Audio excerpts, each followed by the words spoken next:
Juan capítulo 15 y la porción de hoy nuevamente es los versículos 7 al 11. Hoy nos detenemos por última vez en esta porción. Juan 15 del 7 al 11 y vamos a escuchar la lectura que va a hacer Rebequita ahorita. Muy bien. Si permanecen en mí y mis palabras permanecen en ustedes, pidan lo que quieran y se les concederá. Mi Padre es glorificado cuando ustedes dan mucho fruto y muestran así que son mis discípulos. Así como el Padre me ha amado a mí, también yo los he amado a ustedes. Permanezcan en mi amor.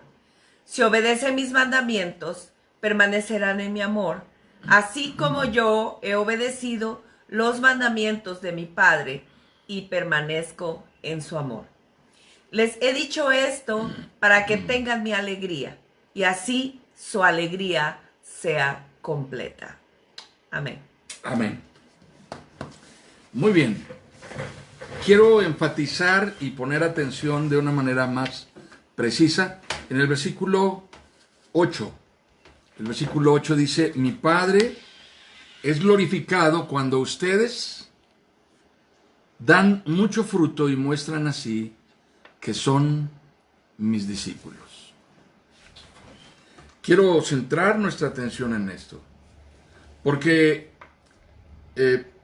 tenemos una idea muy dispersa, una idea que yo creo que es vaga de lo que significa adorar y glorificar a Dios.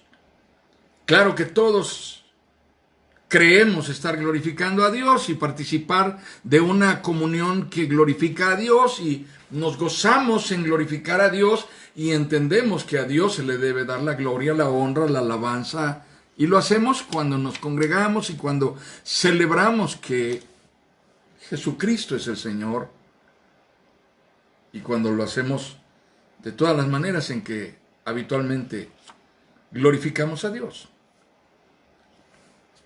Pero cuando estaba reflexionando en esto, particularmente en esta porción, y deteniéndome un día más en estudiar esta porción, este fragmento de Juan 15, que nos ha ocupado ya varias semanas estudiar, viene a mi mente la pregunta: ¿qué hacen las personas para glorificar a Dios? ¿Qué hacemos los cristianos para glorificar a Dios? Me refiero a lo que práctica y concretamente hacemos para glorificar a Dios. ¿De qué manera glorificamos a Dios? Podríamos hacer una lista, quizá una gran lista de cosas que hacemos para glorificar a Dios. No sé, seguramente en la lista vamos a enumerar acciones como cantar, como congregarnos, como orar, como leer la Biblia. Casi podríamos enumerar una lista de unas 10 cosas. Ofrendar, por ejemplo. Creo que algo que hacemos para glorificar a Dios es hablarles a otros de Cristo. En la lista podríamos incluir quizá hasta hacer el bien, dar alguna especie de testimonio de misericordia, caridad, compasión, ayudar a otros que están en necesidad. ¿Cuántas cosas hacemos para glorificar a Dios? Hacemos cosas majestuosas, impresionantes. Construimos templos, por ejemplo. Templos que cuestan mucho dinero. Gente involucrada profundamente en la asignatura de ver terminada una obra puede invertir grandes cantidades de dinero. Iglesias dedican, y estamos hablando de familias, muchas veces con recursos muy limitados, dedican cantidades de dinero impresionantes para levantar un templo, porque pensamos que esta es una manera de glorificar a Dios, sirviéndole con un testimonio que queda allí plasmado, atravesado en la mitad de la ciudad, que todo el mundo lo vea y que diga afuera que esto está consagrado para la gloria de Dios. Y nos congregamos allí con gozo porque entendemos que estas son las formas de glorificar a Dios, y está bien, es correcto, bíblicamente hablando, hay elementos que sustentan todo esto. Sin embargo, yo quiero ir al terreno de la confrontación porque la palabra está diciéndonos esto. con el propósito de confrontarnos. Jesús está llevando a los discípulos al terreno del cuestionamiento interior, de la confrontación. Lo ha dicho de tal manera que sus palabras categóricamente caen como una medida que va a establecer un parámetro para que ellos puedan mirarse a sí mismos y decir, ¿realmente estoy glorificando a Dios o no? Y él dice, mi Padre es glorificado cuando ustedes dan mucho fruto y muestran así que son mis discípulos. Así que hay dos aspectos que yo quiero plantear esta noche y que pueden ser un poco más o menos, a lo mejor en alguna circunstancia, como una especie de bomba como la de Beirut. Vamos a ver. En primer lugar, ¿cuál es la causa por la cual estamos más dispuestos a creer y sostener y a actuar bajo la premisa de que los frutos que Dios espera recibir de nosotros para sentirse glorificado por nosotros y que sentimos nosotros que son los que realmente van a glorificar a Dios, son cosas que nosotros hacemos por Él, cosas que hacemos para Dios, incluyendo en ello grandes hazañas, como las que he mencionado, construir un templo enorme, o una expedición misionera a un lugar remoto de la tierra y permanecer allá 3 o 10 o 15 años o 40, o actos de altruismo impresionantes en donde nos volcamos en caridad para ayudar a otros. Pero ¿cuál es la causa por la cual estamos más dispuestos a pensar y a creer y a sostener que es correcta la premisa de que los frutos que Dios espera recibir de nosotros para sentirse glorificado por nosotros son aquellas cosas que nosotros hacemos para Él? Tenemos la percepción de que se trata de algo que tenemos que hacer para Dios. Quiero dejar allí ese planteamiento y voy al segundo. ¿En base a qué fundamento hemos llegado a la conclusión de que la verdadera credencial de un auténtico discípulo de Jesucristo, el certificado de discípulo de Jesucristo, radica en lo espectacular, lo que va a impresionar a otros, lo sensacional, de actos sobrenaturales, creyentes ejecutando y experimentando cosas que parecen impresionantes, desconcertantes, que dejan a todo el mundo con la boca abierta y dicen, cuánto poder, cuánta autoridad, qué milagros. El énfasis de las palabras de nuestro Señor Jesucristo es muy preciso y no tiene nada que ver, por una parte, ni con la vida de celebración y del culto de la congregación. Es decir, no es a cantar, alabar, glorificar, orar, leer la Biblia, celebrar, la única manera de glorificar a Dios, ni la más marcada en esta porción que estamos leyendo. El énfasis de las palabras de Jesús establece el centro de evaluación, el punto crítico de nuestra evaluación en nuestra condición de adoradores y en el sistema de certificación de ser verdaderamente discípulos de Jesucristo en los frutos.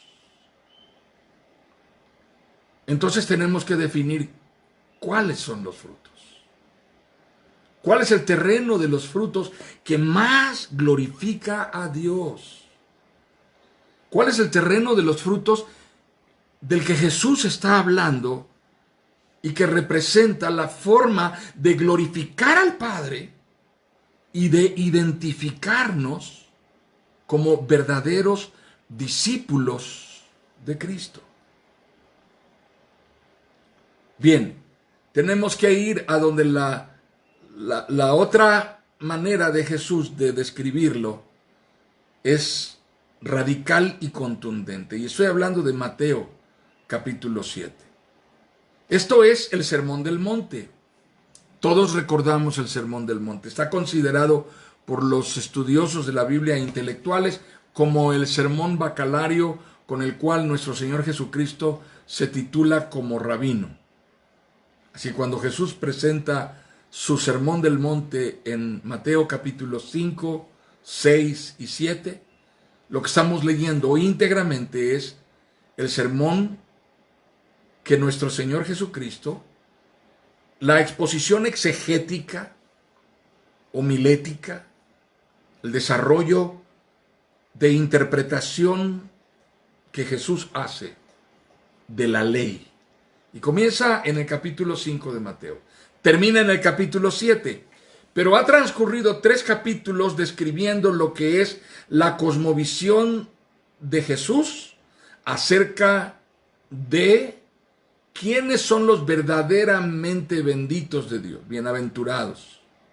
¿Cuál es la asignatura de los bienaventurados, de los benditos de Dios a los cuales llama la luz del mundo y la sal de la tierra? ¿Cuál es su interpretación radical, extrema de la ley que lleva a que él declare que no es adulterio la consumación de un acto inmoral, que basta solamente con la concepción intencionada de llevar a cabo dicho acto? Y así Jesús sigue y hace una exposición detallada, detenida, de lo que es la verdadera piedad, la verdadera vida de un creyente que depende de Dios en la oración, lo que significa el verdadero ayuno, lo que implica la humildad del que se congrega para buscar a Dios desde un corazón sencillo, que no busca los primeros lugares en la sinagoga. Y la piedad del que perdona a quien le ha ofendido, a quien le ha lastimado, a quien le ha agraviado. Y Jesús extiende esto.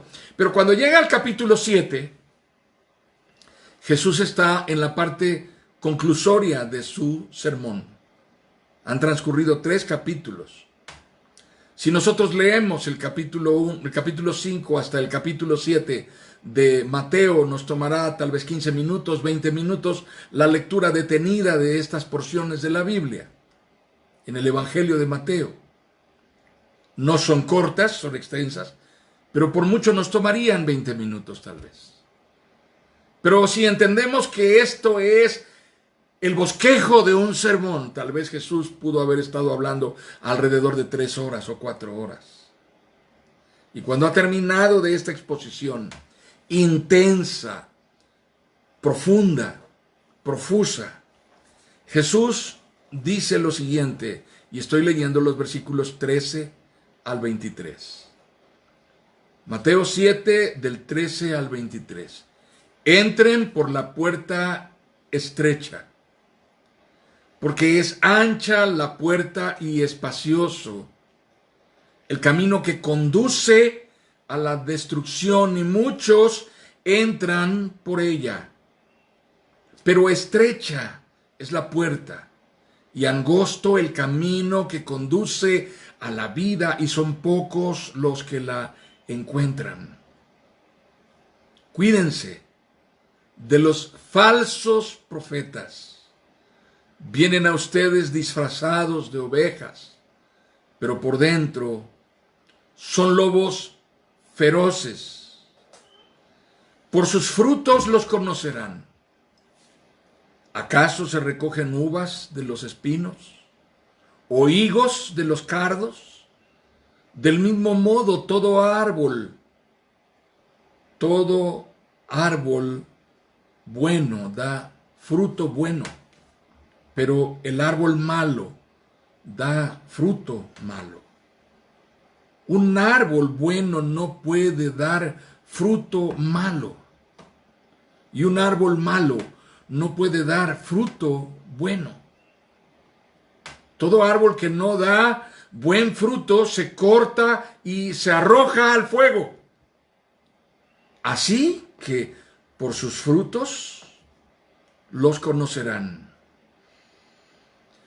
No todo el que me dice, Señor, Señor, entrará en el reino de los cielos, sino el que hace la voluntad de mi Padre que está en el cielo.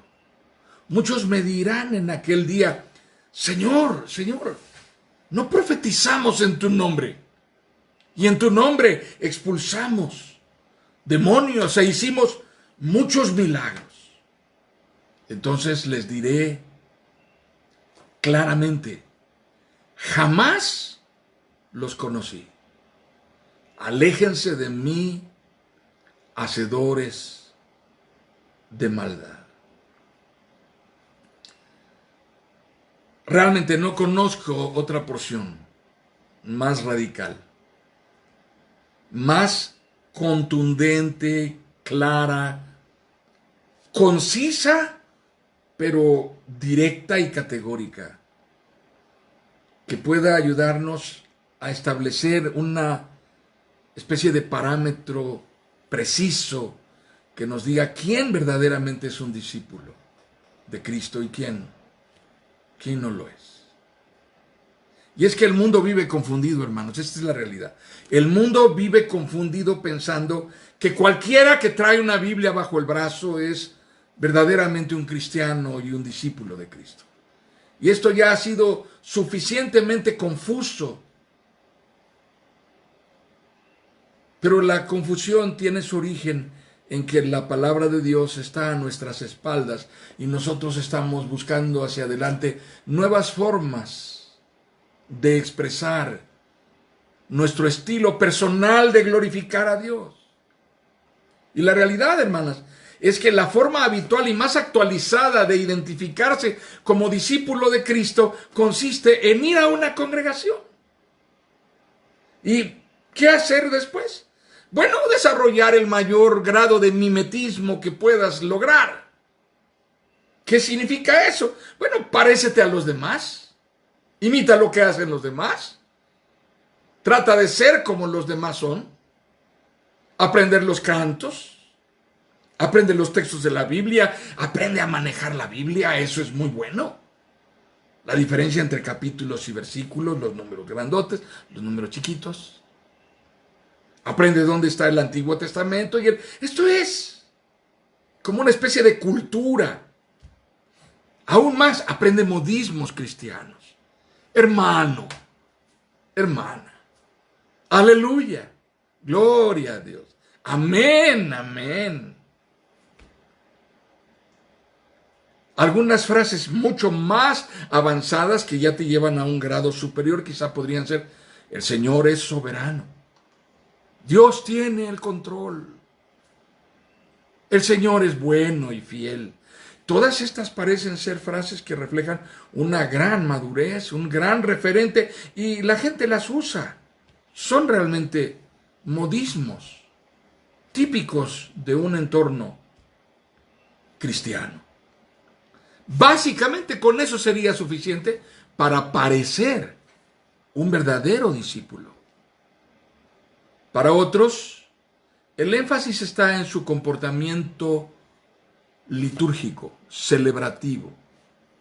Cómo cantan, cómo expresan su júbilo, su gozo, cómo disfrutan de la reunión de los creyentes, cómo se gozan, cómo sacan todo lo que traen y se lo presentan al Señor y tienen una forma eufórica de celebrar.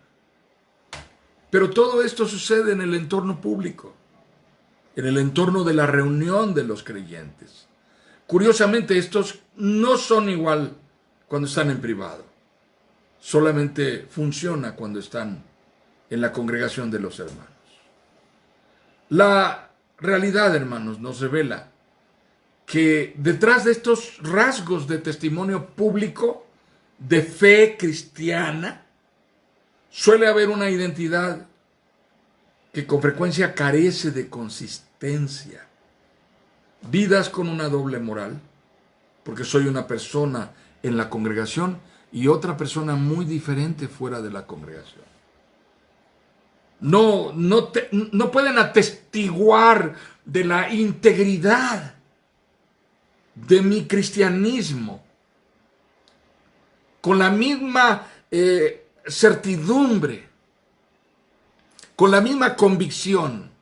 Las personas que me ven el domingo en el culto y las personas con las cuales convivo las 24 horas del día. Aquellos están convencidos, verdaderamente es cristiano. Cuando está aquí entre nosotros y cantamos su himno que es predilecto, su canto, su alabanza predilecta, hasta lo vemos como sus ojos se elevan. La esposa tal vez diría,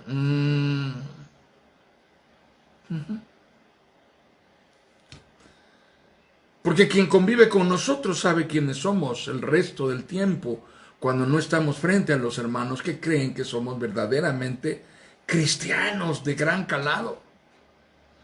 Así que suele suceder, desafortunadamente, que estos rasgos de testimonio público de fe cristiana terminan en una identidad privada carente de consistencia. Vidas con una doble moral. A las hermanas en la iglesia las trato con una cortesía, con una amabilidad, con una generosidad. Tan lindo el hermano. Pero a mi esposa la trato con la punta del pie el resto de la semana. Es interesante esto. Finalmente, en el fondo se trata de vidas huecas que carecen de una genuina rendición a Cristo, de una genuina devoción, de una auténtica piedad que transforme la persona que yo soy. En 1993 salió al público un libro que fue escrito por el hermano David Wells. Él fue catedrático en muchos seminarios. Fue uno de los grandes pensadores de su época, el hermano Wells. Y el libro se llamó No Place for Truth, que quiere decir no hay lugar para la verdad. Él, en el subtítulo, decía la ausencia de la teología confesional. ¿Qué está pasando con la teología evangélica en nuestro tiempo? Y uno de sus críticos, que lee el libro del hermano Wells, dice, No Place for Truth, o No hay lugar para la verdad, retrata a Occidente en toda su complejidad, brillantez y vacío. Como David Wells lo describe magistralmente, el ethos posmoderno de Occidente es relativista, individualista, terapéutico y, sin embargo, notablemente espiritual. Wells muestra cómo este ethos, es una palabra técnica utilizada desde la raíz griega, este ethos posmoderno ha incorporado en sí mismo el nuevo relativismo religioso y cultural. El miedo y la confusión que comenzó con las olas de inmigración del siglo pasado y ha continuado a buen ritmo en las últimas 2 décadas. El libro escrito y publicado en el 93 hablaba de 20 años atrás. Así que estamos hablando de un fenómeno que tiene en este momento, ¿cuántos años de evolución? 50 años de evolución. Así que lo que estamos viendo que sucede ahora en la sociedad, en la cultura, esta forma de pensar que ha permeado, que ha invadido, que ha penetrado en el pensamiento cristiano, no es reciente, no es nuevo, ha progresado, ha evolucionado, ha madurado, se ha hecho consistente y sólido, de tal manera que ha llegado a impactar la moral de los cristianos, al grado de que los cristianos pueden encontrarse de pronto sorprendidos, pueden encontrarse de pronto un poco desconcertados acerca de qué decisiones tomar y cuál será la manera correcta de decidir respecto de cosas que el mundo actual les está planteando. Y no ven en ello el terreno en el cual Dios quiere ser glorificado hoy. Así que el hermano Wells, en su libro, enumera 7 ámbitos en los cuales esto es tan notorio. Y voy a enumerarlos brevemente. Él enumera en una lista lo siguiente. Dice, el número 1 es adoración vacía. Adoración vacía.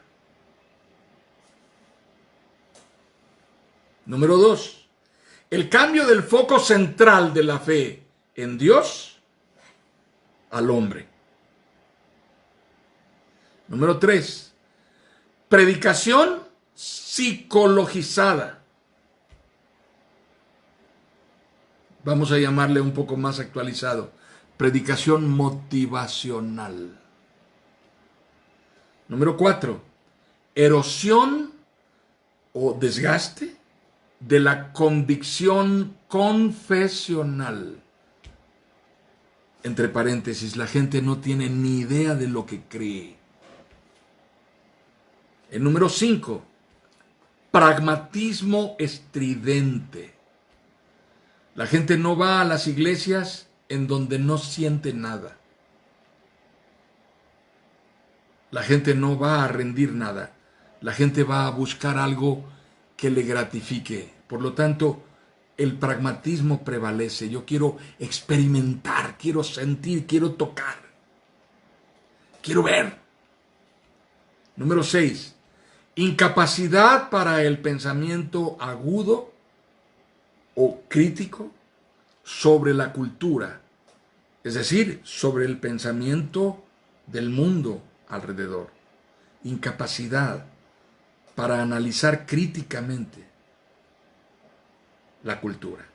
Y número 7, un deleite por lo irracional. Deleite por lo irracional. Las cosas locas parecen tener muchos seguidores. Las cosas que parecen un gran sinsentido, tienen quien las prefiera y las escoja. Lo estamos viviendo en el mundo en que vivimos. Y esto está penetrando en los estilos de vida cristianos y en la manera de entender lo que es ser cristiano. Bien, evidentemente el libro del hermano Wells sería una cosa muy interesante. Quiero decirles que en el muro de Ministerio Pastoral Iglesia Emanuel de Cuernavaca he puesto un vínculo en donde está un fragmento de 22 páginas del texto del hermano Wells. Para quien quiera descargarlo o quiera acceder allí para leerlo online, también lo puede hacer. Pero realmente, aunque está en inglés, yo creo que algunas cosas serán valiosas a entender. Y si puedo conseguir una versión en español, la subiré también. Pero quiero volver a nuestro tema. Lo que nuestro Señor Jesucristo ha dicho categórica y enfáticamente es: mi Padre es glorificado cuando ustedes dan mucho fruto y muestran así que son mis discípulos. Volvemos entonces a la pregunta: ¿cuál es el terreno de los frutos en los cuales Dios quiere ser glorificado en nuestra vida? El terreno de los frutos no solo es una expresión de adoración, no solo es una forma de glorificar a Dios, es al mismo tiempo una revelación de la identidad, de nuestra esencia. Es así como mostramos que somos discípulos de Cristo. El Señor Jesucristo está hablando de las implicaciones de una vida orientada a glorificar a Dios desde mi condición de seguidor de Jesús. ¿Cuál es el terreno que más glorifica a Dios? En donde Dios más se goza en lo que yo le estoy ofreciendo? Voy a hacer una lista de 6 cosas, pero quiero que cada quien haga su lista personal. Tal vez en esta lista no estoy enumerando lo que tú has sido guiado por Dios a entender como un terreno en el cual debes glorificar a Dios, hermana. Número 1, temperamento y carácter. ¿Cómo puedo glorificar a Dios con mi temperamento y carácter? Tal vez puedo hacer una adecuación, ¿verdad? Tengo que pelearme con un hijo. Tengo que gritarle lo que traigo atravesado entre pecho y espalda. Y mientras se lo grito, glorifico a Dios. Deja que yo te agarre, te voy a dar de palos. Gloria a Dios en el nombre de Jesús. Aleluya. Esa sería una buena adaptación, tal vez, ¿verdad? Pero definitivamente tenemos que poner nuestro temperamento y nuestro carácter como un acto de rendición del culto racional que Dios espera recibir de nosotros. En segundo lugar, nuestros estilos de respuesta. ¿Cuál es mi reacción de primera mano ante lo inesperado? Ante lo que me sorprende.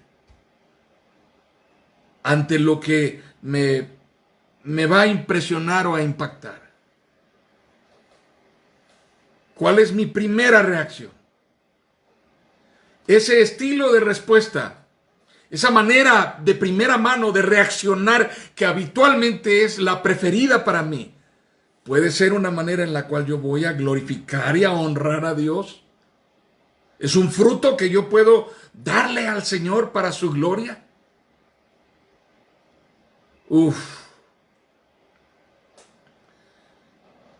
Es un buen terreno, hermanas.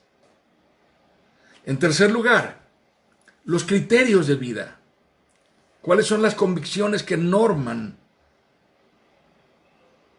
mis procesos decisivos en la vida? ¿Cuáles son las convicciones que rigen? Fíjense, yo soy un pastor convencido de que la mejor predicación que yo puedo desarrollar en la pastoral que Dios me ha asignado en mi iglesia no es aquella que da recetas de cocina el domingo para que cada quien llegue a preparar algún platillo especial, como los programas que se hacen en YouTube, ¿verdad? El pastor no debe de ser alguien que se pare en el púlpito para darles instrucciones a los hermanos de cómo reconciliarse con la esposa. Porque eso debe ser el resultado de la madurez adquirida de cada quien. Porque la responsabilidad prioritaria del pastor como expositor de la palabra es formar en el creyente criterios maduros y sólidamente arraigados acerca del trato que Dios tiene con él y de la influencia que ese trato tiene en su vida, para que cuando él llegue y esté frente al puente de las decisiones más importantes de su vida, no importa si no tiene al pastor al lado. Ha sido formado en convicciones sólidas que le ayudarán a tomar las decisiones correctas. Y no se lo debe al pastor, se lo debe a la palabra. Y la palabra sigue haciendo su obra dentro de él, aunque no sea domingo y no esté en la congregación. Así que la responsabilidad número 1 es formar un criterio maduro, con un discernimiento superior en el creyente que le permita llegar al terreno de la acción decisiva ante los momentos críticos y reaccione con decisiones que reflejen sensatez, templanza, madurez, integridad, santidad, pureza, nobleza, humildad, fe, mansedumbre. Entonces, un terreno para glorificar a Dios, hermanas, es de qué me he estado llenando el coco últimamente.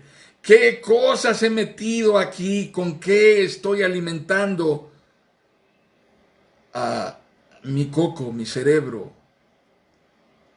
para decidir las cosas en mi vida? Número 4, otro terreno para glorificar a Dios y reflejar que soy verdaderamente un discípulo certificado de Cristo es madurez en la adversidad. ¿Qué haces ante la adversidad? ¿Cómo reaccionas? ¿Cómo respondes cuando todo está moviéndose? Es muy descriptivo el Salmo 46. El Salmo 46 dice que no importa si se traspasan los montes al corazón de la mar, aunque bramen y se turben sus aguas. Así dice literalmente el Salmo 46, hermanos. Así dice literalmente el Salmo 46. Y luego dice, estad quietos y conoced que yo soy Dios. ¿Qué hacen los cristianos? Cuando comienza a temblar y se están bañando en la regadera en media jabonadura. Salen corriendo como están en la regadera, con el jabón en la mano y un poco de agua para hacer un poquito de espuma y lograr taparse lo más que puedan. O ahí en donde están le dicen a Dios, Señor, mi vida es tuya, te pertenece. Así que lo que vaya a pasar, aquí estoy, Señor. Estoy determinado a aceptar tu voluntad. Así que la madurez en la adversidad también es una manera de glorificar a Dios y de identificarnos como discípulos de Jesucristo.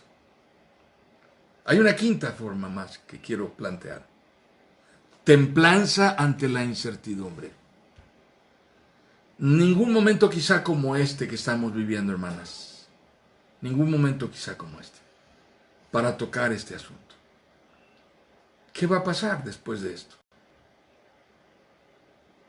Toda la información que estamos recibiendo, no sé si ya les llegó a ustedes, pero por lo menos hasta donde yo he tenido la posibilidad de alcanzar a oír las versiones de gente calificada. Esta tarde hablaba yo con un hermano apreciado que hacía alrededor de 18 años que no veía y finalmente descubrió que ahí estoy en YouTube, en Facebook, y hablamos hoy largamente y me dice, mi hija es epidemióloga y se desenvuelve en un ambiente rodeada de epidemiólogos y todos dicen que no hay tal vuelta a la normalidad, no hay nueva normalidad, no hay normalidad. Los epidemiólogos se han vuelto gente muy pesimista. No dan ganas de oírlos. Son como los economistas, igual están en un plano muy nefasto. No dan ganas de oír a los economistas, ¿eh? Son como los que leen las noticias, tampoco dan ganas de oírlos. Para nada, ¿no? O sea. Pero tanta gente diciendo lo mismo significa que vivimos en el umbral de un escenario de incertidumbre creciente. Y nosotros estamos en este punto que nos cuestiona acerca de si vamos a glorificar a Dios y a identificarnos como verdaderos seguidores de Jesucristo cuando atravesemos ese umbral. Templanza ante la incertidumbre. Y una más, 6. Fidelidad en la tentación. Todos caemos, todos hemos pecado, todos hemos fallado, todos fallamos. Todos hemos fallado.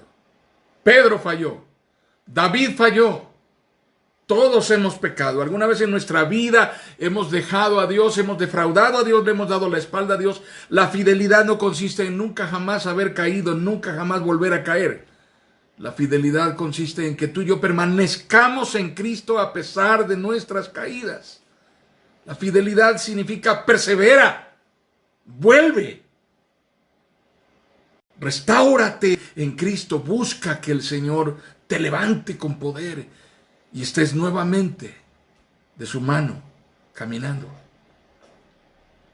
Fidelidad significa que tú y yo, después de haber caído, sepamos reconocer nuestro error, confesarlo y buscar el perdón de Dios y que Él obre para nuestra restauración poderosamente. En eso es glorificado el Padre. Y en eso nos identificamos como discípulos de Jesús. Lo demás, hermanas, son cosas que nosotros hacemos para Dios. Lo demás son cosas que nosotros podemos hacer solos sin la ayuda de Dios. Revelan nuestro poder, nuestras capacidades, nuestra solvencia, nuestros recursos, nuestras relaciones, nuestras influencias.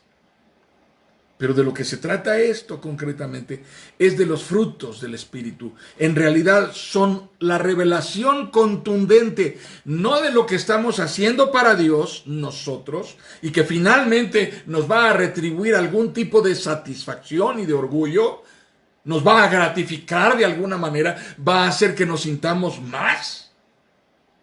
No, en realidad se trata de las cosas que Dios está haciendo en nosotros y cómo su trato nos está impactando y transformando. Y no lo queremos evitar y no lo podemos evitar. Queremos ser la arcilla en las manos del alfarero. Esto significa de qué manera estamos glorificando a Dios, rindiéndonos en los rasgos de carácter, temperamento y en todo cuanto somos integralmente, y que su Espíritu va cobrando cada vez mayor control sobre nuestra vida, revelando nuestra identidad como discípulos, transformados por Él a través del trato de Jesús. Nuestra permanencia en Cristo está siendo puesta a prueba en algo más que nuestra manera de cantar, orar, leer la Biblia, nuestro estilo de hacer cultos, nuestra asiduidad a una congregación, o nuestro apego por la música, bien sea la música sacra, culta, o la nueva música pseudocristiana de heavy metal, rap, reggaetón, que ahora también se toca en algunas congregaciones, sorprendentemente. Más allá de eso, ¿qué pasa con lo que el trato de Dios en mi vida está haciendo y cómo eso se refleja en frutos que glorifican a Dios y hacen que otros puedan ver que yo soy un discípulo de Jesús?